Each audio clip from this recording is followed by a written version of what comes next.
क्योंकि मुझे इतने ज़्यादा कमेंट आ रहे हैं कि आप चारों पार्ट एक बराबर क्यों कट करते हो, लूजिंग ऐड क्यों नहीं करते, एक्स्ट्रा मार्जिन क्यों नहीं लेते। तो सारी प्रॉब्लम आज आपकी सॉल्व हो जाएंगी, सारे क्वेश्चन के आंसर मिलेंगे। तो ज़रूर देखें, डिटेल में समझो, सीखें, ठीक है। इसमें आपके पैंट कटिंग स्टिचिंग से रिलेटेड जो भी डाउट है, जो भी क्वेश्चन है, सब के आपको आंसर मिल जाएंगे। बस इस वीडियो को फुल वॉच कीजिएगा। Welcome back to my channel. So guys, आज मैं आपको सिखाऊंगी पैंट का नाप लेना, जो कि बहुत ही आसान तरीका मैं आपको बताऊंगी। कितनी क्या लूजिंग लेते हैं, कितनी इलास्टिक रखते हैं, सारी चीज़ मैं डिटेल में बताऊंगी, क्योंकि आपके बहुत सारे कमेंट आए थे पैंट के नाप से रिलेटेड, ठीक है। और मैं आपको इस कपड़े में कटिंग करना सिखाऊंगी, स्ट्रेट पैंट की कटिंग और स्टिचिंग, जो कि पूरा डिटेल में रहेगा, इसलिए वीडियो को पूरा वॉच कीजिएगा। तो पहले स्टार्ट करते हैं नाप लेना। तो चलिए स्टार्ट करते हैं। अब लेंगे नाप। तो सबसे पहले आपके पास इंची टेप तो होना ही चाहिए, ठीक है। अब मैं आपको जहाँ से हम नाप लेंगे पैंट का, वहाँ से दिखाती हूँ, पास से, ठीक है। सबसे पहले आपको लेनी है लंबाई पैंट की। तो जहाँ पे कस्टमर को पहनना है, जिसकी भी पैंट बना रहे हो, जहाँ पे बांधता है कस्टमर, या आप जिसकी भी बना रहे हो, उसको इंची टेप ये वाला उसी को पकड़ाना है, खुद नहीं पकड़ना है। उसको इंची टेप ऐसे सीधा पकड़ाना है जहाँ पे कस्टमर पैंट को बांधते हैं, ठीक है। पैर, इस चीज़ का ख़ास ख्याल रखें, पैर हमारे आड़े टेढ़े नहीं हो, बिल्कुल स्ट्रेट होना चाहिए। इस तरीके से दोनों पैर बराबर रखने को बोलेंगे कस्टमर को, और उसे सीधा रखेंगे। फिर कहेंगे कि जहाँ पे आप बांधते हो वहीं पे आप इंची टेप को पकड़ लो, खुद नहीं पकड़ना है, उसी को पकड़ाना है कस्टमर को, कि भाई जहाँ पे आप पकड़ते हो इस तरह से आप पकड़ लो। फिर हम लेंगे लेंथ कस्टमर से पूछेंगे कि आपको एंकल लेंथ चाहिए या फिर थोड़ा बड़ा चाहिए, ठीक है। तो मैं इस तरीके से लेंथ लूँगी पहले। तो जैसे कि मान लीजिए मेरी लेंथ आ रही है 37 इंच पैंट की, ठीक है। आपको अपनी डायरी में नोट कर लेना है। फिर उसके बाद दूसरा लेना है थाई का माप। तो साइड से आपको इस तरह से कस्टमर को बोलना है, और इंची टेप को यहाँ से तरीके से इंची टेप से थाई का माप लेंगे। तो यहाँ पे 3 फिंगर हमारी इस तरह से चली जाएगी। ये आप देख सकते हैं, लूज़ लेना है। आप कहते हो ना कि लूजिंग ऐड नहीं करते मैम, तो हम ना इसी समय पे लूजिंग ऐड कर लेते हैं। जैसे कि फ़िक्स है मेरा 21 इंच, तो मैं 21 ना लेके इसमें लूँगी 24 इंच। तो इस तरीके से मैं लूजिंग पहले ही ऐड कर लेती हूँ। तो 21 ना लेके मैंने 24 लिया है। इस तरीके से लूज होना चाहिए यहाँ पे। बाकी कस्टमर को जितना टाइट चाहिए वो आप पूछ सकते हो कस्टमर से, ठीक है। कटिंग के समय हम कोई लूजिंग ऐड नहीं करेंगे, या फिर आपको लूजिंग अलग से ऐड करनी है तो फिक्स ले लीजिए। जैसे कि मेरा है 21, इसमें बिल्कुल भी गैपिंग नहीं है, 21 इंच है, तो इस हिसाब से आप ले सकते हो, ठीक है। और बाद में आप 3 इंच ऐड कर लें तो 24 हो जाएगा। बट मैं चाह रही हूँ कि आप भी ऐसी मेथड यूज़ करें जैसा मैं करती हूँ। डायरेक्टली हम लूजिंग ऐड कर लेते हैं। 24 इंच मैंने ले लिया। अब मैं लिख लूँगी 24 इंच का थाई है। अब हम लेंगे दो चीज़ हमने ले ली, लेंथ कैसे लेते हैं वो चेक कर लिया आपने, थाई का माप कैसे लेते हैं वो चेक कर लिया। अब लेंगे बॉटम। तो जो एक तो पता है क्या, मैं खुद का नाप ले रही हूँ तो थोड़ी मुझे प्रॉब्लम हो रही है, कस्टमर रेडी हो नहीं रहे कैमरे के सामने आने के लिए। अदरवाइज़ मैं दूसरों का नाप लेके आपको सिखाती, कोशिश करूँगी कोई मान जाए तो मैं उसका नाप लेकर आपको दोबारा से बताऊँगी, ठीक है। तो फ़िलहाल मैं अपना ही नाप लेके बता रही हूँ। अब बॉटम लेंगे। बॉटम जैसे नीचे का पार्ट है, अब लेंगे बॉटम। तो बॉटम आपको इस तरीके से लेनी है, पहना हुआ है उसके हिसाब से नहीं चलना, जितना कस्टमर को चाहिए। जैसे कि मान लीजिए 14 चाहिए मेरे कस्टमर को, तो मैं यहाँ पे 14 ले लूँगी। अगर कस्टमर कह रहा है जो पहना है उसके जितना, तो उसे हम इस तरह से खींचेंगे, ऐसे पकड़ेंगे, और राउंड राउंड हम इसे ऐसे पकड़ेंगे, ठीक है। तब भी 14 ही आ रहा है मेरा, तो है ना। कैसे आपको लेना है, इस तरीके से, ठीक है। तो मैंने ये नाप लिख लिए हैं, लेंथ का 37, थाई का 24, और जो बॉटम है वो मैंने रखा है 14 इंच पे, ठीक है। अब आती है बारी बेल्ट कैसे लें। अब जैसे यहाँ पे आप देखेंगे हिप राउंड, आप लोग कहते हो ना कि हिप राउंड हम कैसे मेज़र करें। तो हिप राउंड आपको इस तरीके से मेज़र करना है, जैसे कि सूट में करते हैं नॉर्मल, इस तरीके से। अगर मैं इसे फिक्स लूँगी तो पता है कितना आएगा हिप राउंड, 38 आएगा, लेकिन मैं यहाँ पे 40 लूँगी। ये आप देख सकते हो, इसमें हमारे जैसे नॉर्मल सूट के लिए लेते हैं ना, 3 फिंगर अंदर चली आती है ईजिली, ये आप देख सकते हो 3 या 4 जो भी है। 40 इंच मेरा हिप राउंड आया है। 40 इंच हिप राउंड इसलिए आया क्योंकि हमने 2 इंच की यहाँ पे लूजिंग ऑलरेडी ऐड कर ली। फिक्स लेंगे तो 38 आ रहा है मेरा। अगर मैं लूजिंग ऐड कर रही हूँ तो 40 आ रहा है। 2 इंच की लूजिंग ऐड कर लें। मैं तो बस नाप लेते वक्त ही लूजिंग ऐड करती हूँ, बाद में कोई भी लूजिंग ऐड नहीं करती। कटिंग में आपको डिटेल में समझाऊंगी, फिर आपको समझ में आएगा, ठीक है। तो हिप राउंड आपको इस तरीके से लेना है। इस तरीके से हिप राउंड ले लिया। अब आती है बारी, ये कमर का साइज़ लेना है या नहीं। तो मैं आपको बताऊं, मैं कमर का साइज़ किसी का भी नहीं लेती, ओनली हिप लेती हूँ, लंबाई लेती हूँ, बॉटम लेती हूँ, थाई का माप लेती हूँ, नी का माप भी मैं नहीं लेती हूँ। तो ये बस 4 नाप लेती हूँ, length, thigh, bottom, hip, that's it, और कुछ भी नहीं। तो आप करेंगे कटिंग पैंट की, जो कि मैं आपको डिटेल में समझाऊंगी। तो आप करते हैं कटिंग, आ जाइए। तो आपको पैंट कटिंग से पहले ये 3 स्केल होने चाहिए, 3 या 2 जो भी है। अगर ये नहीं भी है तो भी कोई बड़ी बात नहीं है, लेकिन आप ये स्केल ले लेंगे तो अच्छा रहेगा। ये मार्केट में 30-40 रुपए का इजीली मिल जाता है। इसे पैंट वाला शेपर बोलते हैं, ठीक है। अब इस कपड़े को फोल्ड करना सीखेंगे। ये फोल्ड कैसे करते हैं कपड़ा, क्योंकि अक्सर ये भी कमेंट आते हैं कपड़ा कैसे फ़ोल्ड करें। प्रॉपर इस कपड़े को खोल देना है, पूरा खोलना है, ठीक है। ये आप देख सकते हैं, मैंने कपड़े को पूरा खोल दिया, देख रहे हो। ये है लंबाई।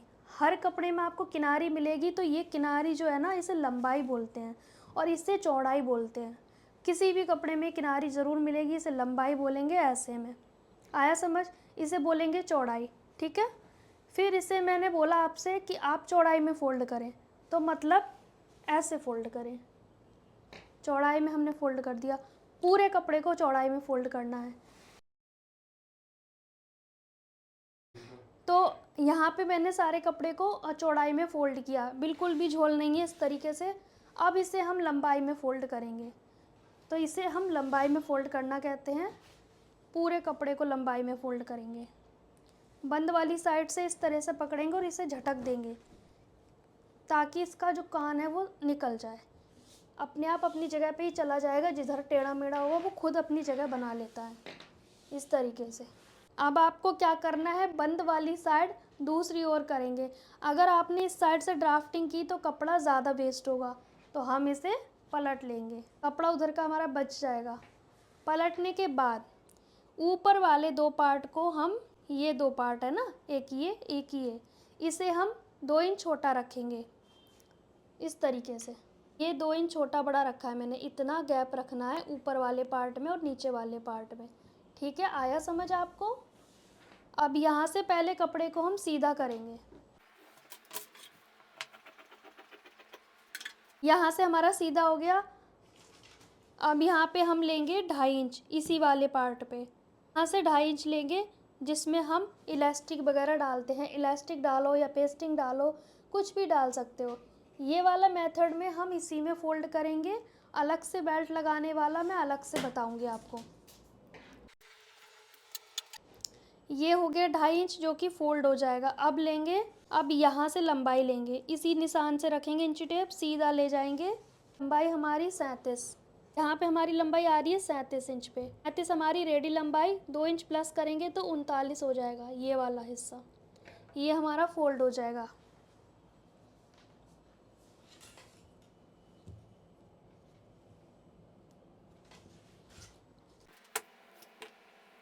यहाँ पे 2.5 इंच छोड़ा, यहाँ पे 2 इंच छोड़ा, ये भी फोल्ड हो जाएगा, ये भी फोल्ड हो जाएगा। बीच में हमारी लेंथ बचेगी, ठीक है। अब इस साइड पे जो ये किनारी है, इसको हम छोड़ेंगे, इसे हम इंक्लूड नहीं करेंगे। तो कैसे, अब हमें चाहिए यहाँ पे हिप राउंड। हमारा हिप राउंड है 40, इसको 4 से डिवाइड करा तो आएगा हमारा 10 इंच, ठीक है। इसमें प्लस करेंगे 3। ये मेथड आप सीख लीजिए। देखिए, मैं आपको मेथड बता रही हूँ, ना कि रट्टा। तो आपको किसी भी साइज़ का पैंट बना सकते हो इस मेथड से। हिप राउंड चाहे 32 हो, 36 हो, 40 हो, 38 हो, 42 हो, मतलब 50-60 कितना भी हिप राउंड हो, 4 से डिवाइड किया, प्लस 3 इंच करेंगे। जो आएगा उसमें 3 इंच प्लस करना है। अब आप ये मत कहना कि 32 साइज़ का बता दो, 36 साइज़ का बता दो, क्योंकि मैं आपको फॉर्मूला सिखाना चाह रही हूँ, रट्टा नहीं सिखाना चाह रही हूँ। आप एक ही मेथड से हर साइज़ की पैंट बना सके, इसीलिए मैं आपको मेथड सिखा रही हूँ। तो मेरे मेज़रमेंट में 13 इंच आ चुका है, क्योंकि 10 और 3 कितने हो गए, 13 इंच हो गया। अब ये 13 इंच हम यहाँ पे लेंगे, ये वाली चौड़ाई हम रखेंगे 13 इंच, मेज़रमेंट के अकॉर्डिंग आया है, ठीक है। तो 13 इंच हम इस तरीके से लेंगे, किनारी वाले हिस्से को छोड़ देंगे, ये जो किनारी है ना इसे हम लेते ही नहीं है कटिंग में। 13 इंच पे मैं इस तरह से निशान लगा दूंगी। यहाँ पे भी सीध के लिए 13 इंच पे निशान लगाएंगे। ये किनारी हम छोड़ देंगे, इसे इंक्लूड नहीं करना है, क्योंकि ये खड़ी किनारी होती है, इसे इंक्लूड करेंगे तो खिंचाव होगा, इसलिए इसे हम हटा देंगे, कटिंग के समय हटा देंगे। और इसे छोड़ते हुए हमने लिया है 13 इंच, यहाँ से भी 13 इंच लिया है हमने, अंदाजे से देख सकते हो, और यहाँ से भी 13 इंच। अब इसी सीध में हमें लेना है आसन। अब कमेंट ये आते हैं कि हम आसन कितना लें, जैसे कि अभी मैंने लिया मेज़रमेंट, उसके हिसाब से आया 13 इंच, और ये चौड़ाई 13 इंच रखी मैंने। आसन भी हम 13 इंच ही लेंगे। रीज़न ये, जितना हमारा ये आता है उतना ही आसन लेते हैं। अब आपका क्वेश्चन होगा कि बहुत ज़्यादा हैवी साइज़ है। अब मान लीजिए किसी का हिप 60 इंच पे है, तो 60 का 4 से डिवाइड करेंगे, 15 आएगा। अब उसमें हम 3 इंच प्लस कर देंगे, इतना आसन तो रखा नहीं जाता है। तो इसीलिए 40 से या 42 से ज़्यादा जो भी मेज़रमेंट रहेगा, उसमें आसन आपको 13 इंच से ऊपर जाना ही नहीं है, क्योंकि लास्ट आसन हम 13 या 13.5 तक ले जा सकते हैं, इससे ज़्यादा आसन नहीं रखा जाता है। अक्सर लोगों को कन्फ्यूज़न है कि आसन हम बड़ा रख देंगे तो कंफर्टेबल रहेगा पैंट, लेकिन ऐसा नहीं है। आपने देखा होगा जब भी पैंट पहनते हो अनकंफर्टेबल होते हो, तो आप इस तरीके से ऊपर को खींचते रहते हो, और जब हम ऊपर को खींच लेते हैं तो हमें कंफर्टेबल लगने लगता है। रीज़न ये है कि आसन अपनी जगह पे आ जाता है, क्योंकि आसन बड़ा है, इसलिए आप ऊपर को खींचते हो ना पहनते वक्त। तो यही कारण होता है, यही गलतियाँ होती हैं कि लोगों को लगता है हिप साइज़ ज़्यादा है तो आसन भी बड़ा कर देते हैं। आसन बड़ा नहीं करना है, क्योंकि कल भी मुझे कमेंट आए थे कि आपने आसन इसका कम लिया है, आ रहा है 13, लेकिन आपने 12 क्यों लिया। तो ऊपर का अगर हमारा साइज़ के हिसाब से ज़्यादा जा रहा है तो आसन उसके हिसाब से नहीं लेंगे, लास्ट 12, 13, 13.5 जो मेरा मेथड है, मेरा तरीका है, जो मैं बनाती हूँ, मैं वही आपको सिखा रही हूँ, समझा रही हूँ।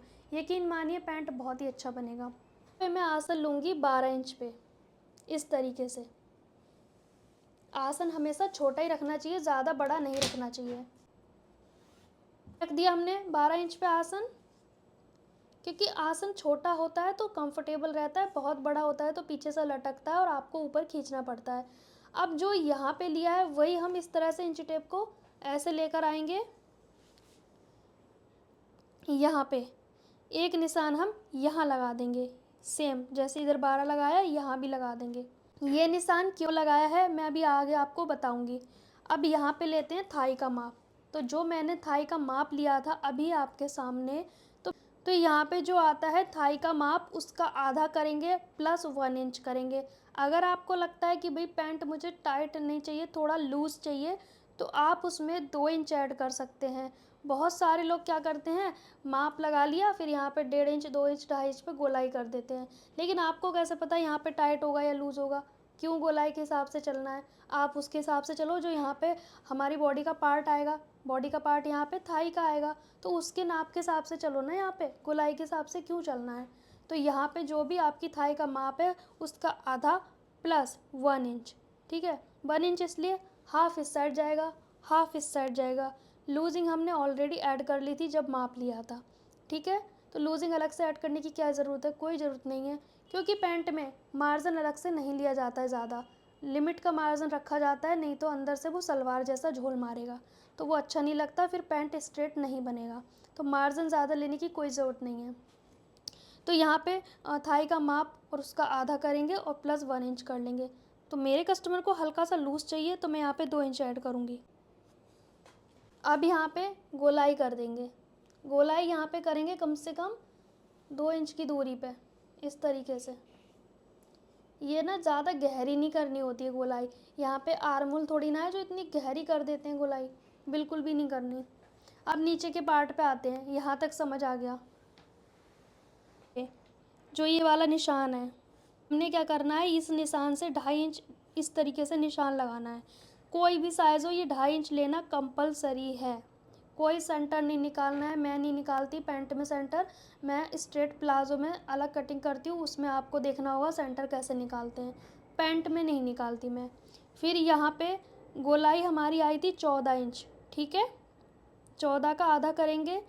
जो भी आपके पोंचे की गोलाई है राउंड में, पूरी राउंड में 14 इंच है, 15 है, 16 है, जो भी है उसका आधा करेंगे प्लस 1 इंच करेंगे, तो मेरा आया है 7, मैं यहाँ पे करूँगी 8। रीज़न आपको बता देती हूँ कि जब सिलेंगे तो 1/2 इंच इधर जाएगा, 1/2 इंच इधर जाएगा, तो मिल गया हमें 7, ठीक है ना, कोई झंझट ही नहीं है। अब इस निशान को ऊपर मिला देंगे, इस वाले निशान को भी ऊपर मिलाएंगे, कैसे चलिए देखते हैं। अब इस वाले स्केल की ज़रूरत पड़ेगी, तो इसका क्या करना है, यहाँ पे रख देंगे, इस निशान से यहाँ।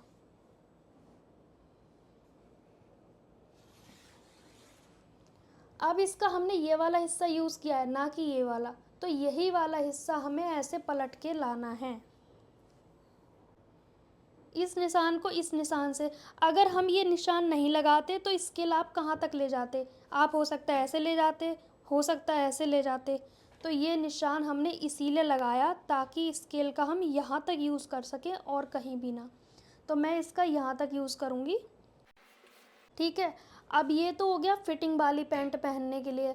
जो बहुत ही लूज़ पहनेंगे तो वो स्केल का दूसरी तरीके से यूज़ करेंगे, कैसे, अभी मैंने यहाँ से ऊपर रखा और ये बाहर की ओर जा रहा है, देख रहे हो आप, लेकिन लूज़ पहनना है तो ये स्केल नीचे की ओर से बराबर, ऊपर की ओर से जहाँ जा रहा है जाने दो, फिर वापस इधर भी नीचे की ओर से बराबर, जिधर जाना है जाने दो, क्योंकि इस इतने हिस्से में गोलाई कम है, इधर के हिस्से में गोलाई ज़्यादा है, तो ज़्यादा फिटिंग पहननी है तो गोलाई वाला यूज़ करें, कम फिटिंग पहननी है तो यहाँ तक वाला यूज़ करें।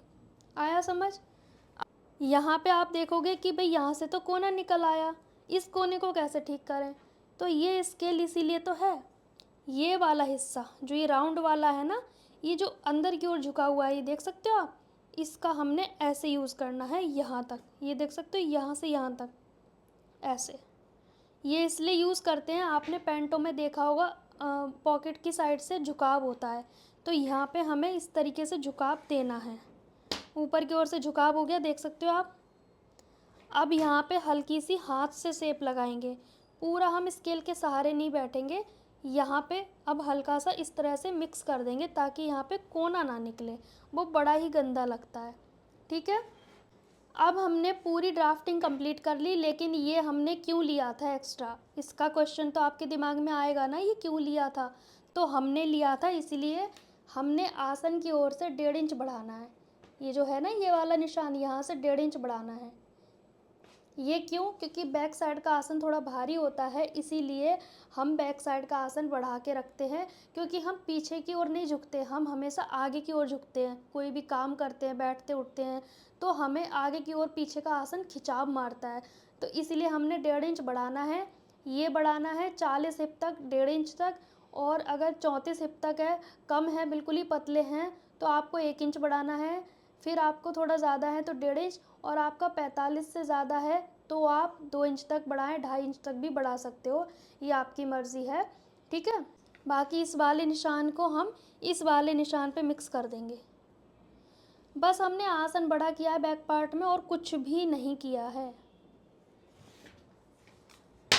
आपको कटिंग से पहले एक चीज़ चेक कर लेनी है कि हमारा यहाँ पे थाई पे आधा इंच इधर जाएगा सिलने में, आधा इंच इधर जाएगा, तो यहाँ पे हमारा टाइट नहीं होना चाहिए। जो भी आपका थाई का माप है उसमें आपको 2 से डिवाइड करना है। थाई का माप 24 है तो आपका आएगा आधा 12, 12 में आपको 1 या 2 इंच प्लस कर लेना है। आप अपने हिसाब से देख लो 2 इंच करना है या 1 इंच, क्योंकि मैं तो 1 इंच ही करती हूँ। जब कोई कहता है लूज़ कर देना थोड़ा, तो 2 इंच कर देती हूँ, ठीक है। अब आप कहोगे प्लेट कैसे डालते हैं, तो प्लेट की वीडियो मैंने अलग से डाली है सेकंड चैनल पे, तो आप देख सकते हैं। प्लेट डालनी है तो आप इस तरीके से प्लेट डाल दो, कोई प्रॉब्लम थोड़ी ना है। लेकिन प्लेट आपको डालनी है तो ये बेल्ट अलग से लगेगी, ये बेल्ट इसमें फोल्ड नहीं होगी अगर आप प्लेट डालोगे तो। मैं ये बिना प्लेट वाला बता रही हूँ, इसलिए इसमें मैंने प्लेट नहीं डाली है। प्लेट डालोगे तो बेल्ट अलग से लगेगी, बैक साइड में भी, फ्रंट में भी। साइड में जिप लगानी है, हुक लगाने हैं, इन सब की वीडियो सेकंड चैनल पे आप देख सकते हो। होप आपके सारे डाउट मैंने क्लियर किए होंगे, क्योंकि मेरे को बहुत ज़्यादा कमेंट आ रहे थे मार्जिन ऐड क्यों नहीं करते हो। तो देखिए, हाफ इंच हमारा इस साइड जाएगा, हाफ इंच हमारा दूसरी साइड जाएगा, तो इससे ज़्यादा मार्जिन क्यों लेना, है ना। जितना ज़रूरत है उतना ही लेंगे ना। पैंट में हमेशा लिमिट का मार्जिन रखा जाता है, ज़्यादा मार्जिन नहीं रखा जाता। आप चाहे तो देख लेना, रेडीमेड पैंट में कोई मार्जिन नहीं होता, तभी तो वो स्ट्रेट रहेगा। और एक चीज़ और, सब कहते हैं यहाँ से सेंटर क्यों नहीं लेती हो, तो यहाँ पे आप फोकस करें एक बार। सब कहते हैं कि यहाँ से सेंटर लेके क्यों नहीं करते ड्राफ्टिंग, तो मैं आपको बता दूँ, कोई भी चीज़ यहाँ पे सेंटर पे जाएगी, फिर वहाँ से ऐसे जाएगी, है ना, फिर इधर से ऐसे जाएगी। तो जब ये इस तरीके से जाएगी तो ये तो सलवार जैसा लुक आएगा, स्ट्रेट तो आएगा ही नहीं। पैंट को स्ट्रेट रखना है तो इतना ज़्यादा तिरछा भी मत करो कि वो बिल्कुल ऐसे हो जाए पहनते वक्त, क्योंकि दोनों, जब आप ज़्यादा तिरछा करोगे तो वो अपनी जगह पे जाएगी ना चीज़, है कि नहीं। तो आप स्ट्रेट का मतलब स्ट्रेट होता है, ना कि यूँ होता है। जब भी आप पहनोगे तो आपको ऐसे वाला चाहिए, ये बिल्कुल स्ट्रेट चाहिए। मुझे तो स्ट्रेट चाहिए होता है, इसलिए मैं इस तरह से कटिंग करती हूँ। अब लोग क्या करते हैं, ऐसे ले जाएंगे, ऐसे ले जाएंगे, तो जब आप पहनोगे तो वो वापस अपनी जगह पे ही जाके रुकेगी, वो स्ट्रेट नहीं रहेगी, क्योंकि कटिंग स्ट्रेट हुई नहीं है, तो क्यों स्ट्रेट रहेगी। यही कारण है, यही रीज़न है। तो मैंने आपको अपना मेथड बता दिया, अब इसकी कर लेते हैं कटिंग बाहर वाले निशान पे। कटिंग हो चुकी है चारों पार्ट की, यहाँ पे कट लगा देंगे, कितना फोल्ड करना है, इससे हमारा कम या ज़्यादा फोल्ड नहीं होगा। अब बहुत ही आसान है इसकी स्टिचिंग। तो पहले पॉकेट की कटिंग कर लेते हैं, फिर इसकी स्टिचिंग करेंगे। ये हमारी पैंट की कटिंग हो गई। आसन हमने 1.5 इंच एक्स्ट्रा लिया है, बाकी दोनों पार्ट फ्रंट के बैक के बराबर कट किए हैं। यही मेरा मेथड है। फिर भी डाउट है तो आप क्वेश्चन ज़रूर करें। कपड़ा हमने डबल फोल्ड में लेना है, अपनी और वन साइड लेंगे। नीचे की चौड़ाई पॉकेट की 7.5 होनी चाहिए। लंबाई हम लेंगे 13 इंच पे। यहाँ से 1 इंच कम होना चाहिए, यहाँ की बजाय यहाँ पे 6.5 होना चाहिए, ठीक है। अब हमने क्या करना है, यहाँ से 1.5 इंच तक तिरछा करेंगे। ये जो ओपन साइड है ना, यहाँ से तिरछा करेंगे, इसको इससे मिला देंगे और इसको ऐसे मिला देंगे। ये बंद वाली साइड है, तिरछा हमेशा इस साइड से करते हैं। को चौड़ाई नीचे से ज़्यादा चाहिए तो आप थोड़ी ज़्यादा ले सकते हैं, इस तरीके से, ठीक है, पर मुझे इससे ज़्यादा नहीं रखनी। पॉकेट की कटिंग हो गई इजीली। तो अब मैं इसकी स्टिचिंग करूँगी सुबह में। अभी मैंने आपको कटिंग सिखाई है, क्योंकि अभी रात का टाइम है, अब मैं स्टिचिंग नहीं कर सकती। आई थिंक 11 बजे का टाइम हो रहा होगा, तो स्टिचिंग मैं सुबह करूँगी। कि अभी बहुत ज़्यादा हवा चल रही है, तूफ़ान चल रहा है, लाइट कभी भी जा सकती है, तो स्टिचिंग मैं अभी नहीं करूँगी, सुबह में करेंगे। मिलेंगे सुबह, ठीक है। Good morning guys. तो आज हम करेंगे इसी पैंट की स्टिचिंग, जो कि मैंने कटिंग अभी सिखाई थी ना थोड़ी देर पहले। तो अब हम करेंगे स्टिचिंग, अगले दिन मैं कर रही हूँ सुबह में। इस पार्ट का आसन जॉइंट करेंगे यहाँ से यहाँ तक, और इस वाले पार्ट का भी आसन जॉइंट करेंगे, और इसी पे हम पॉकेट लगाएंगे फ्रंट वाले पार्ट पे, ठीक है। तो पहले मैं आसन स्टिच कर लेती हूँ। उसके बाद पॉकेट पे यहाँ से यहाँ तक, फिर इसे पलट के भी एक सिलाई लगा लेंगे, ठीक है। दोनों पार्ट के आसन की सिलाई लग गई। अब बैक पार्ट हटा देंगे, फ्रंट पार्ट को ऐसे रखेंगे सीधा करके। अब पॉकेट की नीचे की सिलाई हमने लगा के कंप्लीट कर ली है, आप देख सकते हो। पॉकेट अटैच करेंगे तो उससे पहले 1 इंच पे निशान लगाएंगे खुली वाली साइड पे, फिर 6 इंच पे निशान लगाएंगे। 6 इंच का हमने गैप रखना है पॉकेट में, इस तरीके से सिलाई भी आएगी जैसे हमने निशान लगाया है। अब फ्रंट पार्ट पे हमने 2.5 इंच पे निशान लगाएंगे, जो कि हमारा फोल्ड करने में जाएगा। इसमें इलास्टिक पेस्टिंग जो हम डालते हैं ना, उसमें चला जाता है। फिर उससे 1 इंच नीचे हम निशान लगाएंगे, ताकि पॉकेट कहाँ तक रखना है ये हमें पता रहे। तो पॉकेट हम यहीं तक रखेंगे, ऊपर वाले निशान तक नहीं जाना है, सिर्फ नीचे वाले निशान तक आपको पॉकेट को रखना है। पॉकेट को इस तरह से रखेंगे। अब इसका नीचे वाला जो भाग है, ये वाला, इसे हटा देंगे। ध्यान से आप देखें, पॉकेट के नीचे वाले हिस्से को हटाना है, और इस निशान वाले हिस्से पे हम सिलाई लगा लेंगे, जैसे कि हमने निशान लगाया था। अब इस पे कट लगा लेंगे सिलाई लगाने के बाद, क्योंकि ये कॉर्नर है ना, तो इस तरह से पलटने में आसानी हो जाएगी। पलटने के बाद एक सिलाई लगा लें। सिलाई लग के कंप्लीट हो गई है। अब इस पॉकेट को बंद करेंगे पहले ऊपर की ओर से, यहाँ से, ताकि ये बंद हो जाए। फिर हमें यहाँ से जो गैप है ना, इसे छोड़ते हुए यहाँ पे सिलाई लगाएंगे। गैप को छोड़ेंगे, बस ये वाली साइड पे सिलाई लगाएंगे। ये बीच का गैप छोड़ देना है, दोनों साइड आपको सिलाई लगानी है। तो यहाँ पे हमने सिलाई लगा ली। अब हमने पॉकेट को ऊपर की ओर रोकना है, ताकि जब इलास्टिक लगाएं तो ये इस तरह से हिले नहीं। तो हम एक कच्चा बखिया लगा के रोक देंगे। फिर ये हमारा नेफा इस तरह से फोल्ड होगा, तो पॉकेट हमारा अंदर की ओर चला जाएगा। इसीलिए यहाँ पे कच्चा सिलाई लगा लें। फिर हमने फ्रंट के पार्ट के ऊपर बैक पार्ट रखना है। दोनों की ये सीधी साइड है, दोनों की अंदर की ओर सीधी साइड रहेगी। साइड की सिलाई लगाएंगे दोनों साइड पर। ये सिलाई लगा के कंप्लीट करेंगे। फिर आपको नीचे का बॉटम फोल्ड करना है। यहाँ पे ध्यान से देखें, बारीकी से समझा रही हूँ मैं। जो सेंटर है ना सिलाई का, ये वाला जॉइंट, ये बिल्कुल आमने सामने होना चाहिए। इसीलिए मैं कहती हूँ बारीकी से सीखें और समझें। यहाँ पे आप देख सकते हैं मैंने पिनअप कर दिया।